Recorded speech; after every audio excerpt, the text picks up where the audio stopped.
Hey, I'm Alex Radcliffe from Board Game Co., and this is News and Week in Review. We're going to dive into a bunch of news pieces, not that many this week, although an unfortunately very sad and very big one. And then past that, we'll dive into the topic of the week, games I played, a small minor update on my 12x12 challenge, and then of course the past week, the schedule, all the videos that popped up, so you can get a quick overview of what you missed, or if you watch every single video, what you didn't miss, in which case thanks for tuning in anyway. I appreciate it.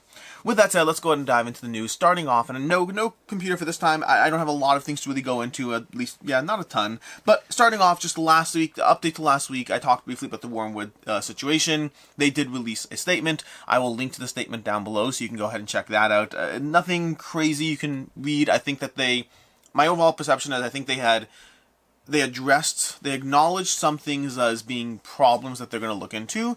They addressed some things as being unfairly categorized, and I don't know enough to judge that well, but I'll let you see the information so you can present it for yourself. But I felt it was fair to at least mention and address the fact that they have a statement, so you can go ahead and look into that. Diving into more current news of the week, in very sad news, unfortunately, the designer of Catan, Klaus Teuber, passed away, it's sad. I mean, I don't know him personally, but it's just sad because obviously if you're in this hobby, you've been impacted by something somewhere along the way, and for many of us, that game will be Catan. Catan has been a gateway game for many for a good reason. It's a game that captured the imaginations and spirits of many people and showed them that there was something out there that could give you the social benefits of gaming without having to be a bad game along the way. You can actually have something fun and presentable and strategic and enjoyable that also gives you those social benefits. And it's not going to be a game that was for everyone, and nor is it everyone's entry into the hobby, but it has certainly converted a lot of people into finding and loving the joy of gaming. And so I appreciate him. I never met him, I don't know him, but I appreciate what he did for myself, for others, and just through the sheer existence of... It kind of makes you think sometimes. You see, a lot of people die on a regular basis, and most of them we don't know or care about or think about. But then along the way, there are people who brought others joy. It might be an actor you liked, an author you read. It might be someone personal in your life as well. It could be any kind of different impact. But I think the thing that has me thinking is not when it's someone you know, when it's someone you don't know, when it's someone who touched your life in a way that they don't even know you exist and they touched your life. And it's very almost inspiring to think of the impact we could have on this world, depending on what we do. And then there's also like an interesting third version where you don't know each other, but you can have an impact. Like, just to give an example, the inventor of, I don't know, let's call it, what's something really useful? Coffee. Whoever discovered coffee. That's a good example, okay? So the person who discovered coffee, I don't know who it is. They certainly don't know who I am. But they've had such a huge impact on my life, for better or for worse. And so it's just interesting, the idea of the impacts you can have on others. It doesn't have to be something that changed the world. It could just be something that brought a smile into someone's face and in some way pushed their life in a direction that wouldn't have otherwise gone that way. So to whoever did know Klaus Teuber, friends, family, whatever, he had an impact on my life. Catan was certainly a gateway game for me. And so I appreciate him and his existence and everything he did. And from there, to move on to other board game news, I always feel weird going from like serious to not serious board game news. It always feels like a complete throwing me off. Oh, and by the way, the poncho is back because the basement is cold again. And you know what? I love my ponchos. I do. The only problem is I find that when I'm trying to like organize and set up games, so like I reach over the table and like this will drift into components and stuff, and so it's not the most functional for walking around and dealing with filming and game components, but I really do love these things. And so it was cold. I threw one on. I have them in the basement so I can grab them when I want them, and they don't always show up in videos. But either way, moving on to actual news, past Klaus Teuber, obviously, Leviathan Wilds. Leviathan Wilds was a Kickstarter that unfortunately canceled to relaunch. Currently it's available on TTS if you want to check out the game. They've done some changes. I don't know exactly what they did. But it's available on TTS if you want to check it out, and I believe the Kickstarter is planned for May 9th. We also had a host of April Fool's jokes last week. In fact, yeah, we had a host of April Fool's jokes last week. I'm just going to highlight a few that stood out to me as being particularly amusing. We had Foundations of Home, a version of Foundations of Rome, which you arrange your Calyx shelves in your home. That looked delightful. Honestly, they should make that one. Comes with a free Calyx shelf included. We have Endangered, which had a unicorn expansion, which truly is an endangered species. We have the Folded Space Gaming Table. Now, this is This is possibly the best board game related April Fool's joke I've seen in a long time. The dedication to this bit was insane. But basically, Dice Tower, in collaboration with Folded Space, had a Folded Space gaming table that will not hold your copy of Gloomhaven on the table. We had polyomino boxes from, oh my gosh, what's the name of the company? They did Shogun no Katana. Oh my gosh, I'm blanking the name. The company that did Shogun no Katana, I can't remember the name, but they had a polyomino boxes kind of a April Fool's joke where they had boxes that were like folded in half to like really turn your own stacking of games into its own little mini game of how you arrange your games on your shelves. I'm blanking the name. It's bothering me. It's bothering me. I don't know. Also, if at any point in this video you hear little children running around in the background, that's because everyone's home in preparation for Passover, and so lots of little children noises will be going on in this video. But past that, we also had Aprilis and the Fools. Aprilis and the Fools, that's a actual buyable product for Hopomachus from Chip Theory Games. So it's Aprilis and the Fools, and you can buy that, because of course you can buy an actual product from Chip Theory Games. You know what I should have looked into? I should have looked into Cards Against Humanity. Cards Against Humanity in general has put out a product you can buy almost every single year. I don't know if they stopped doing that or not. Maybe they stopped. I don't know. But either way, that was possibly something that existed. I have no idea. And that's just a few of the highlights as far as the various April Fool's game related things. So a bunch of others I saw. I'm just picking out the ones that most drew a chuckle for myself. Past that, I think we have one more piece in the board game news category. We have Inside the Box games, unfortunately, shutting down. Now, Inside the Box, they did Alma, the giant world book or whatnot. They also did that Catacombs diving one that I can never remember what it's called. They had a few games under their belt, and they had, I think, 4 active Kickstarters, if I'm not mistaken, and they unfortunately officially shut down, went into, similar to the whole Holy Grail situation, where their games are being sold off, or not really the games, something about the companies being shut down, sold off. I believe actually, the company behind Magnet, the city building game, I cannot remember the name of the company. Oh, it's going to bother me. So many company names I'm not remembering this video. But whoever that company is, I believe they bought their IP or products. I don't know how that will translate into anything. They have people involved and updated, but again, it's another failure in the crowdfunding space, and these just aren't good. They're not good for the companies. They're not good for the people that work at the companies. They're not good for the people who backed the games that didn't get them. They're not good for other companies who are, would otherwise deliver a fantastic product, but now there's more or a lack of consumer confidence in crowdfunding. Every single time a company closes, another X number of people stop backing Kickstarters. And that makes sense. And it's unfortunate. Not unfortunate that you didn't back Kickstarters. I think it's, if you don't want to back Kickstarters, don't back Kickstarters. If you need to keep your money safe, keep your money safe.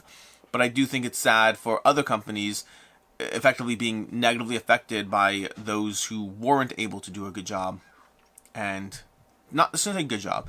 Those who were not able to make it work for whatever reason, however they ran things, whether with ill intent or whether with the best of intentions, those that failed make it harder for the next people, and I feel bad for those facing that uphill battle, as well as everyone who's not getting their games in this closing. So, yeah, that's unfortunate news there. And with that, let's go ahead and dive into the topic of the week, which is an interesting topic. Almost deserves its own full video, but I was thinking of it because I've been playing through Legacy of You. In fact, one second. Let's go ahead and grab Legacy of You. Let's go and throw this on the table, because I'm definitely going to be playing this week. Legacy of You. So, modulating skill around the players. This is an interesting conversation that I am curious about, because I don't know how I feel. That's not true. I know how I feel. I mostly know how I feel. So, modulating skill around the players. Ideally in a game, you are playing a game, and ideally you are faced with a challenge that in some way forces you to think through how to approach that challenge, how to navigate it, and then how to break through that challenge.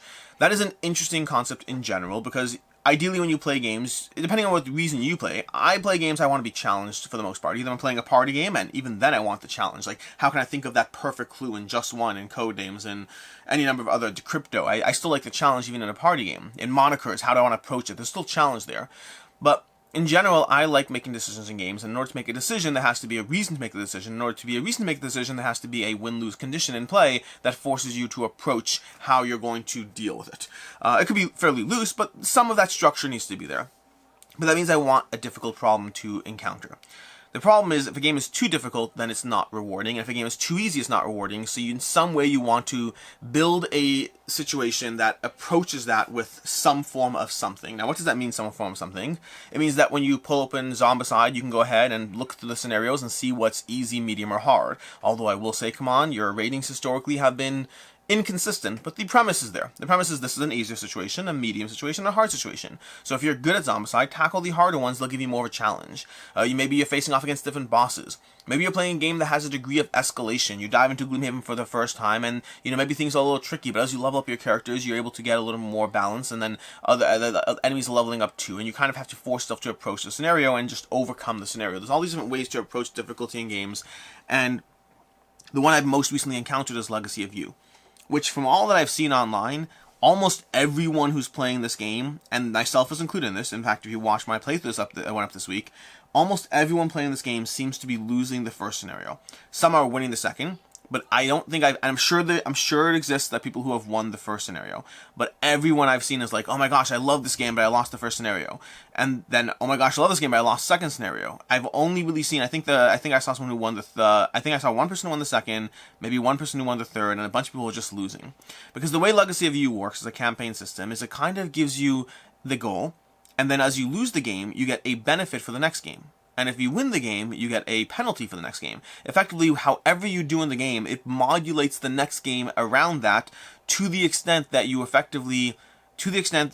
always having your difficulty levels adjusted. And this is similar to if you play through Pandemic Legacy, where whenever you win a game, you get more points for skill cards, or the other way around. Whenever you win a game, you have fewer skill cards the next game. Whenever you lose a game, you get more skill cards. So again, it's giving you more deck strength and more customized abilities. So it's modulating the game around you, the players, which I think is a good concept with caveats. My caveats here are Legacy of You, because I'm seeing almost everyone lose the first scenario, it kind of feels like the first scenario isn't something that is really... And again, this all depends on ratios. Ratios matter. If 1% of people are winning the first scenario, that's kind of the same as everyone losing the first scenario as far as I'm concerned. If 20% of people are winning the first scenario, that's a different conversation. But to me, the fact that the first scenario seems... Let's pretend for a second, for the sake of this conversation, let's pretend that 1% of people are winning the first scenario. I just say that because I've seen like 10 people post that they lost, and I haven't seen a single person post that they won it. So, if you have that 1% ratio, at that point, that first scenario isn't a game that's challenging me to try to approach it and win. It's just something I have to get through, lose, and then start the next scenario where maybe now I have a chance of winning. But even then, if I win, I'll get something else that caused me to lose again. So the strength adjustments that Legacy of You provides, and the way it approaches the game state, has me both loving the game, while also thinking, am I even playing the game, or is the game playing me? Am I just going through a process of winning or losing as I try to eventually hit a point? And I'm curious how the end game is. Is the end game winnable? Can you win the full arc of 7 games before you lose the full arc of 7 games? Which one will happen first? Because I don't know the answer to that. What I do know is that I feel like the first scenario is almost a waste of my time, in the sense that you couldn't really win. Again, maybe that won't be true, but I don't love that. I want to feel that when I dive into a game, that and maybe I chose a difficult level, and that's fine, but I want to feel like when I dive into the game, there's a chance of winning and a chance of losing. I want to feel both are possible. If the game feels like I'm going to win no matter what, it kind of is not fun. And if a game feels like I'm going to lose no matter what, it's kind of not fun. This is also part of my problem, by the way, with the RPG systems. RPGs in general seem to present, and I'm not an RPG player, everything I say here comes from ignorance, understand that emphatically, because of the fact that I'll have a whole bunch of people explaining to me how you should really run an RPG, and I respect that.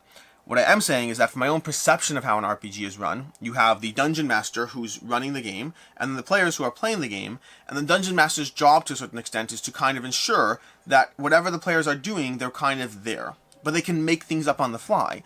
Meaning, to me, part of the problem with RPG is I don't really feel like I'm playing a game within a confined system and a set of rules. I feel like I'm playing a game, and then if I'm too good, or we're too good, the Dungeon Master will make things artificially harder to make sure we're having a fun time. And if if it's too easy, the Dungeon Master, and if it's too hard, the Dungeon Master will make things artificially easier to make sure we're having a good time. Meaning, I don't feel like I am navigating a game system that has been provided. I feel like the Dungeon Master is throwing something in front of us and then adjusting things as we play. Which, if you're there purely for the experience, that totally works. But part of the reason I approach games is the social element. Part of the reason I approach games is the experiential element. But part of the reason is the idea of a set of challenges that I have to present and overcome, address and overcome. And if those challenges are all fictional, if I'm going to lose no matter what, if I'm going to win no matter what, or if the challenges are being modulated around me to match my experience, then none of those aspects are present. What does any of this mean? Nothing. This doesn't mean anything. This is me just talking through what I like and don't like in systems. And Legacy of You, for me, started as a game that I was incredibly enamored with. After my first 2 plays, I was very enamored with it. And then after I saw so many other people just losing, I was like, oh, this isn't a challenge I'm missing. This is just a brutally hard game that the first scenario you're not going to win. Now, this is not that dissimilar to Ghost Stories. Ghost Stories was always known as a brutally hard game. But I think ratios to me matter. I don't know what the ratio is on people who are winning the Legacy of You system. If it's 20%, I take back everything I'm saying. 20% is good enough for me. If it's 1%, that's basically a game that you have to play through just so that you can lose, which is less fun for me. But anyways, I know a little 2 cents on modulating games, thinking about all of that. And with that, let's go ahead and dive into the games I played this past week. So, first of all, the 12x12 challenge. Small update here. I'm finally done with Lost Winds of Arnak. I've played through the solo campaign. I did not finish it. I'm not going to finish it. We'll talk more about that in my 12x12 review. But I played through the solo parts of the solo campaign to dive into that and get a sense of how all that plays out. And I will be doing a 12x12 review at some point in the next week or so. The 12x12, just for those who missed it so far, I'm doing a 12x12 challenge this year where I'm diving into 12 games, 12 different times. And I'm being particular about what I choose. I'm not choosing like light, easy games to dive into. I want to pick games that actually feel like a challenge to get through. Legacy of You will probably be in that. Speaking of which, I've started playing through Legacy of You. I'm 3 games deep so far, and I'll be diving into it more. So more games towards my 12x12, and I imagine that I will hit my 12x12 on this just fine. I'm still enjoying this. But I think I'm going to play through it, finish it, and move on. At this point, I think that's where I am mentally with the game. But anyways, that is basically my 12x12 minor update. Lost Winds of Arnak done, Legacy of You started, and we'll continue moving through. Although I think I'm going to probably include Seven Wonders Duel as well at this point. I've been having a lot of fun going through Seven Wonders Duel with both the base game, the expansion. I've never actually played Agora on its own. I should play Agora on its own. So Seven Wonders Duel has Pantheon and Agora. I've played through the Seven Wonders Duel base a lot. I've played through Seven Wonders Duel with Pantheon a lot. I've played through it with Pantheon and Agora a lot. I have not played it through just Agora. I want to give that a shot and see how the game feels. I'm very interested in that. I'm actually, to be very clear, I'm actually not interested in that at all. I think that would be less fun. But I want to give it a shot for the sake of giving it a shot.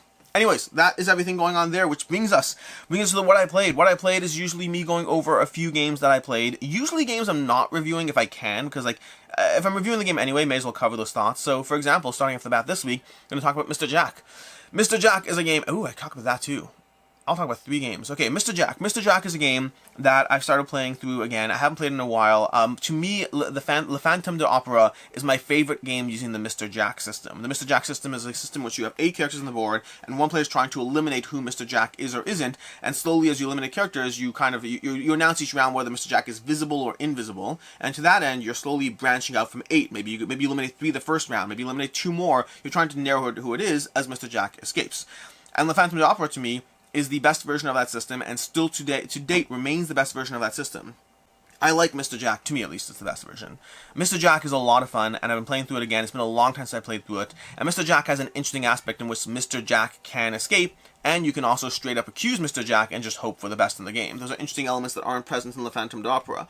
And I think it works well to an extent, but I think Le Fantôme de Opera just is more interesting in the way the characters move around the board. It's not a grid-based system, it's much more of a movement room to room. And while I'm enjoying diving back into Mr. Jack again, which is the first way I found the series, it's kind of reinforcing to me that Le Fantôme de Opera is my favorite version of that game. There's Mr. Jack, there's Mr. Jack New York, there's Mr. Jack Pocket, and Le Fantôme de Opera, and Le Fantôme de Opera is my favorite version of that.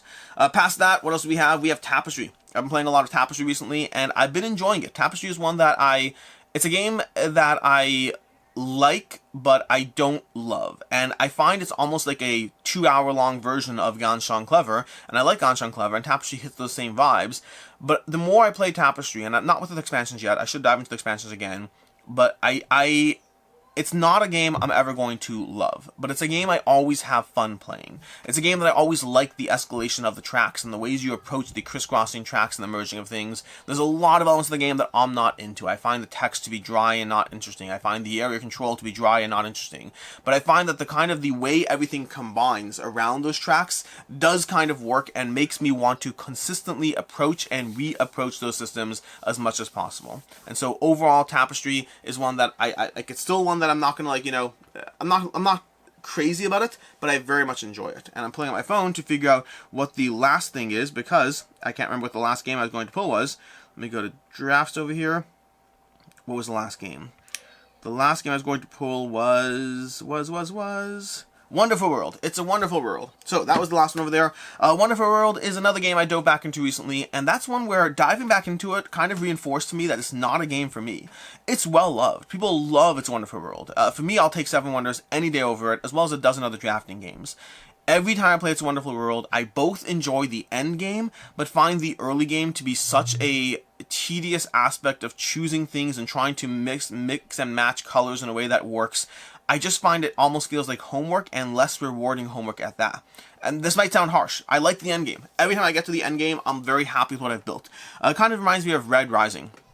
Red Rising from Stone Matter Games. So now we're talking about drafting games and Stone Matter Games.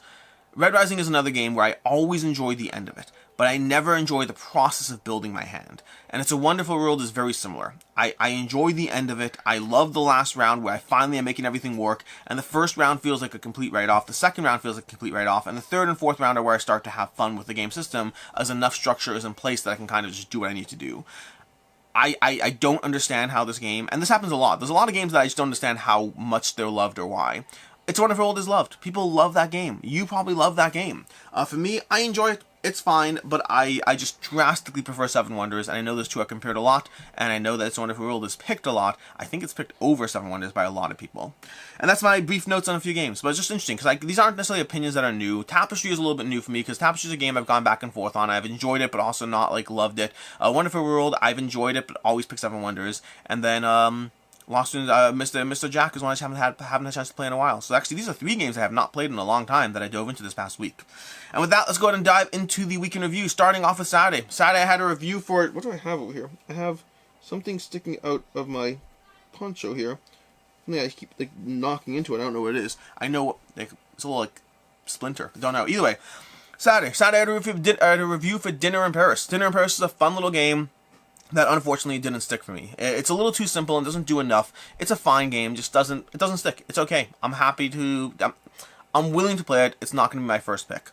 Then later on Saturday, we had a review for Sentinels of the Multiverse. Sentinels of the Multiverse, I really enjoy. It's one that I've had in my collection at different points for a while. I've gotten rid of it at different points, but I got the Essential Edition, and I am liking it a lot. I think it streamlines some aspects and gives me the game system I like at its most streamlined to date. Enjoying Sentinels of the Multiverse, and I will be picking up the expansions and all that content. Then on Sunday, we had top 10 games if I could only keep 10 games. This is a video I did with Devin Norris from Devin Talks Tabletop and from Board Game Co. I did one of these a while ago where I did, if I could only keep 10 games, but in that video I counted expansions, so I was like, hey, I'm going to keep Sentinels, Marvel Champions, and all the expansions. If I could only keep base games, it changes the conversation. I think there were only 2 games that were overlapped in those videos. There were a lot of games, if I could only pick 10 games, and you can watch them to figure out what my number 1 was, but there are a lot of very solid games that if I could only keep 10 games, if these are the only 10 I could own, it hits a lot of genres and categories. On Monday we had 2 back and not to back, going through, I feel like there's a news piece I missed? No, don't know. Monday we had 2 back and not to back, going through a bunch of campaigns. There were an absolute ton of campaigns this past Monday, way too many. That's what happens when you skip a week, because last week I had to skip, unfortunately, and so I was just playing catch up, and there's a lot to go over. On Tuesday, we had Nova Roma, a review for Nova Roma for Stan Kodonsky. I gave this a 4 out of 5. I really like it. I have aspects that Stan in general, phenomenal designer. I like as much powers and abilities and interesting things in games, and I do find that Stan very often has incredibly balanced designs that sometimes pull back from the amount of fun things I want. This is true, and I still like the games. This is true of Resurgence, it's true of Lockup, it's true of Nova Roma, which is Nova Roma. I really enjoy it. It's a 4 out of 5. I feel like if things were just let loose a little bit, it could easily be a 4.5 easily. As it is, very much enjoy it, recommend it. Later on Tuesday, we had a live show. This is with Devin, myself, and Devin, Meg, and myself going through a live show, talking about, the games we the games we got rid of because other people won't play them with us, as well as, of course, a game show as well if you want to check that out. That goes up. The live show is generally every Wednesday at 1 p.m. This week is on Tuesday just because of scheduling stuff, but generally Wednesday at 1 p.m. if you want to tune in. It's usually a lot of fun, and we do a live gaming show almost every single week at this point, which I personally really enjoy. Past that, later on Tuesday, we had a Maximum Apocalypse review. This is Maximum Apocalypse Wasted Wilds from Rock Manor Games. I never played any of the games in the Maximum Apocalypse series. I did very much enjoy Wasted Wilds, with the caveat that you're meant to be playing it across 8 to 10 games, and I just feel I wouldn't find it interesting for 8 to 10 games straight. And so overall, very much enjoyed Maximum Apocalypse Wasted Wilds. Overall positive on it, with the caveat that I just don't know if I want to dive into it as a full campaign system. Then on Wednesday we had Legacy of You gameplay. So this is going into Legacy of You, diving into the Legacy of You system. What's going on with my screen? Oh boy, I'm gonna have to figure something out. My recording just got messed up. Anyways, later on Wednesday we had a Legacy of You gameplay. This is me diving into Legacy of You, which I guess I've spoiled for you that I lost it if you haven't watched it already, so check that out in any case. Then on Wednesday we had a Vedur Preview. This is Devin previewing a game all about managing weather and tiles and gathering resources to pay for those tiles. Then later on Wednesday we had a Master of the Universe unboxing with a special guest. This is me unboxing the Master of the Universe from Come On Games. Feel free to check that out. And then on it's chaos. It's chaos. It's just chaos. I do recommend watching it. Then on Thursday we had this is a fun video on Thursday. It was Elder Scrolls Betrayal of the Second Era, or these games. I basically took a stack of games that added up to $230, and I said you can get Elder Scrolls or you can get these, and then going over those games in the conversation. Make no mistake, I'm getting Elder Scrolls, but also a dash of counter FOMO is always helpful now and then.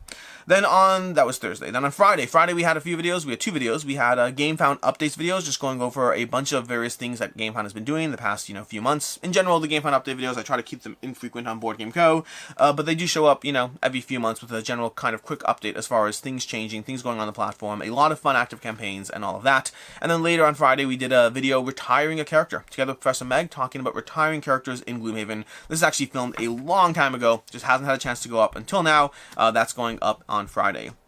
Then we have today. Today we have a few things. We have 7 button shy games I love and 6 button shy games that didn't work for me. 2 different videos talking about the ones I enjoy and the ones that I'm not keeping. The ones I'm not keeping I enjoy to various degrees, but ultimately aren't sticking around. And the ones I love are the ones I very much love. Which brings us to next week. Next week we have a few things. We're going to have a Monster Hunter World content, a bunch of Monster Hunter World content, as well as a Fractured Sky review and a whole lot of other things. Games leaving the collection, the player count is a lie, which was supposed to go up last week, but it got pushed. A whole bunch of games, a whole bunch of videos going up next week, and I hope you enjoy them. As far as the games on the table, we have a few things. We have Sabaka over here, which I've been meaning to dive into for a while, but haven't had the chance yet. Hope to play it this week. We'll see what happens. We have Pirates of Skydock. I've already read the rules. I'm prepped to go. Hope to play it this week. We have Cartouche. This should be an easy one. This is a polyomino game from Peter Hayward. I like polyomino games. Should be easy to dive into. I will find out if that happens. Evolution Another World. Again, another game I've read the rules and prepped for. So 4 of these games, I've read the rules for 2. Cartouche should be easy. Sabaka is most likely the one that's going to be the biggest challenge and question mark. And then Legacy of You, which honestly, if I have a chance, I'll be playing it today. So we'll see if that happens again. I want to go through that campaign. I'm filming the entire thing. It's going up on the channel bit by bit. I don't know, I'm wary of throwing up 12 gameplay videos for a single game, but I'm like, whatever, maybe it'll happen. And depending, if people stop watching, maybe I'll just throw it over on Patreon so those who want to watch it can watch it, but it's not being in everyone's way. We'll figure it out. In any case, and until next time, I'm Alex Radcliffe from Board Game Co. I hope you have a fantastic week, and as always, I hope you have a good one. Which I guess is implied if you have a fantastic week, but have a good one and have a fantastic week. You can do both. You can do both.